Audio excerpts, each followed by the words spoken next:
Stop! You're ruining your burger if you're not using this secret burger sauce. 1/2 cup mayonnaise, 2 tablespoons ketchup, 1 tablespoon mustard, 1 tablespoon pickles finely chopped, 1 teaspoon vinegar, 1 teaspoon sugar, 1/2 teaspoon garlic powder, 1/2 teaspoon paprika, salt and black pepper to taste. In a bowl, add mayonnaise as your creamy base.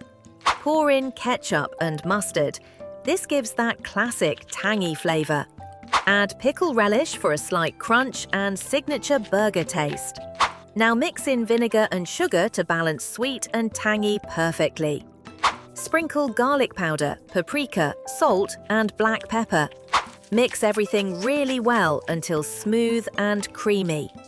Let it rest for 10 to 15 minutes. This is the secret step that makes flavors pop. Now spread it on your burger buns and boom, restaurant-style burger sauce at home. Comment "sauce" if you want my secret spicy version next. I might share it only with those who ask.